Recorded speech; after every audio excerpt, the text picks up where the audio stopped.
So, this section deals with graphing polynomials of the form y equals to a bracket x minus h to the power of n plus k, where n is equal to 3 or 4. Although we are only dealing with powers of 3 or 4 here, this really applies for anything greater than 1, so I will generalize it a little bit later. So, as a general equation, this will look like what we had for a quadratic, where this is a turning point form. So similar to that, this part is our dilation. This part is the power. I'll talk about that in a little bit more detail later. This part is our horizontal shift.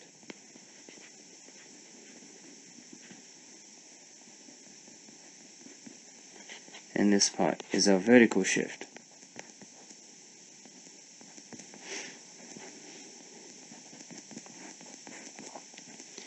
Most of the other ones should be straightforward except for the power. Now, the power actually tells us what type of shape we have. So, let's have a look. When you have ends odd, so let's say cubic, well, we know a cubic in this particular form has a shape like this, like I've discussed before.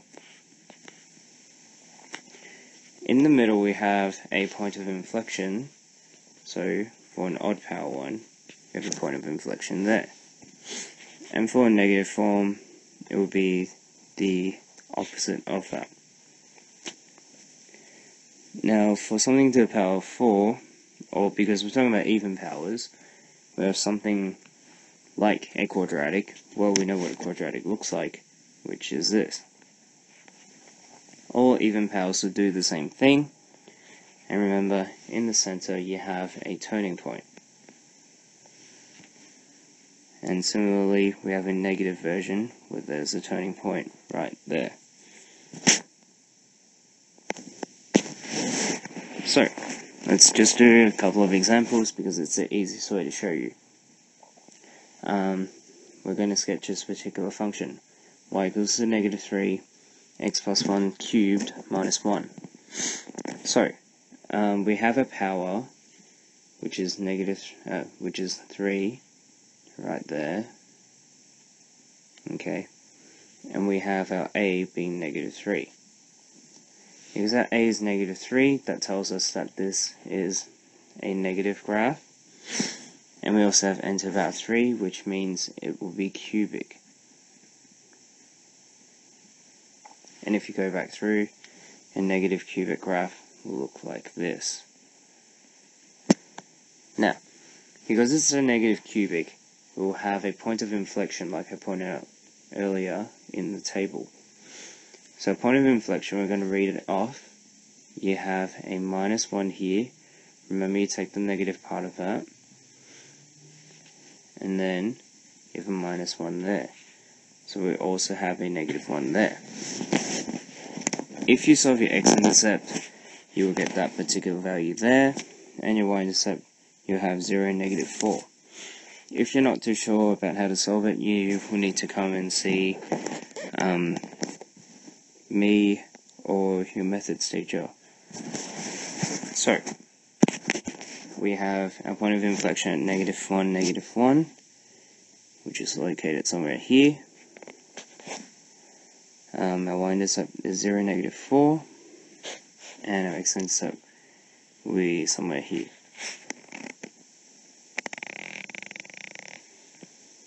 Join them all together. Remember, the flat bit has to be the point of inflection. Okay. That's 0, negative 4. We have negative 1, negative 1. And we also have negative 1 on the cube root of 3 minus 1 and 0.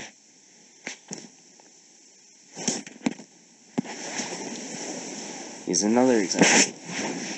Sketch y equals to 2 bracket x minus 3 to the power 4 plus 1. We have n equaling to 4 because it's to the power 4. A is equal to 2. So dilation is positive, so that means this will be positive. And because we have to the power 4, we have a quartic. And because it's a positive quartic, we know it's going to look like that. Now, because it's a quartic, and if you really want to flick back through onto your table, you should have a turning point that you would have to solve for. Again, just read it off the graph. The function. You have a 3, you have a 1, so your turning point is a 3, is at 3, 1. Now, here's here's something funny that goes on with a quartic. Sometimes, when you solve for a quartic, you will notice that you may get something really odd, like what I'm writing below here. Okay, see how there is a negative number inside the fourth root? This says that there are no x-intercepts.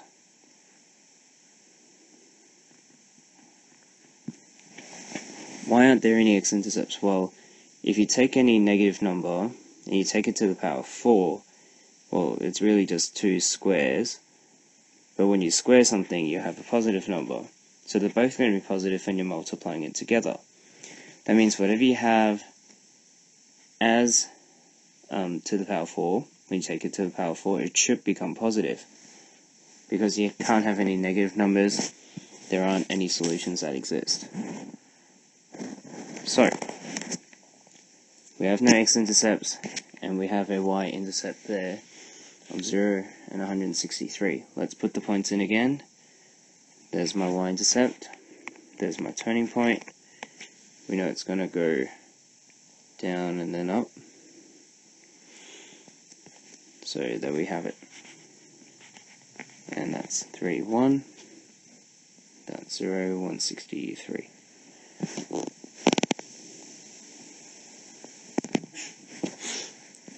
So, last one we're going to do, we're going to sketch this. Okay, now, let's just follow the usual rules and see what happens. If you have n equals to 3, you'll have n equals to 3, a equals to 2, so you would think that this would be a positive cubic. And point of inflection will be 1, 2. If you put this into the calculator, however, it will tell you that it is wrong.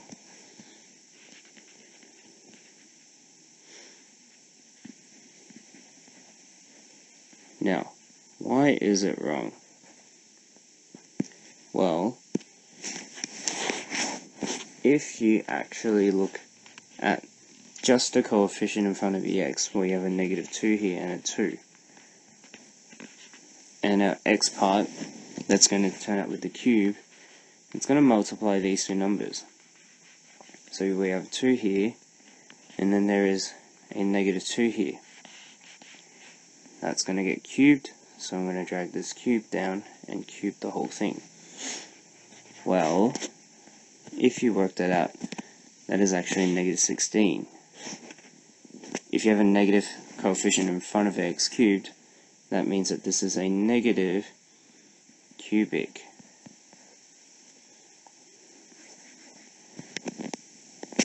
This is kind of funny, given that if we just looked at that normally, we might think it's a positive one. Well, really, if you think about it, and if we go back to the original theory, let's try and switch it back from the function that we're given to what we normally use. To get what we normally use, well, we need to be left with just an x, so we need to factor out this negative 2. So then we're left with x minus a half inside this. And then you have negative 2 cubed, and so if you take that all out, we will get this. However, if you look at it, there's something funny going on here. We have a being negative 16, which is what it really is, n equals to 3, but then our point of inflection is actually at a half 2, which is nothing of what we got before. So we need some form of way to do it really quickly, because we normally don't have enough time to go through all of this, and some of you aren't so good at factorizing this anyway. Luckily for you, there is a shortcut. So, what's a shortcut? Well, we merely need to tell whether or not what A is, and then we just need to find really our stationary point. Because the x and y intercepts, we can still solve it as per usual. So, simply take this 2 down, this negative 2 down, don't forget to cube it, and so we have negative 16. Whoops.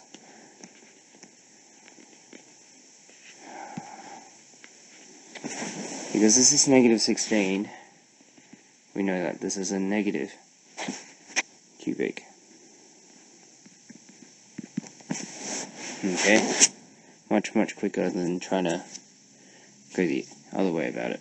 So, second one, we just need to let the bit inside the bracket equal to 0, because we know that this bit on the outside doesn't change anyway. Notice that all throughout when I'm doing this, it hasn't changed. So this plus 2 is still our k, so we don't need to solve for that anyway. We just need to solve for h. Well, if you let y equal to 2, that means the bit inside the cube root has to be equal to 0. So, if you solve for it equal to 0, you should get x equals to a half.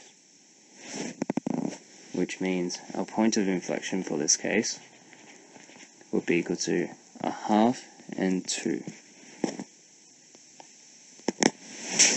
So, we've realized that it's a negative cubic now. We've got a point of inflection at a half and 2. We can find out x-intercepts and y-intercepts, and we just need to plot it all in. We have 0, 4, and then a half 2, and then 1, 0.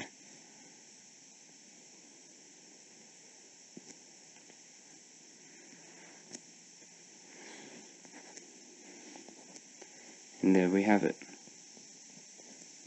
Here is the actual graph. Oh, I did not just do that.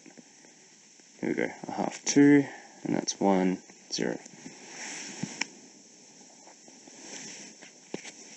So, just to summarize everything, if we're given the normal factorized form, then we'll have A being our dilation, M being our power, H being the horizontal shift, and then K being the vertical shift. If we, however, have a number in front of the x, and it's inside the bracket, well then we need to do a little bit more. A times b to the power of n would then be our dilation, and remember to check that before you say whether or not it's a positive or negative cubic or quartic. N is our power, C on B is our actual horizontal shift, and K is our vertical shift.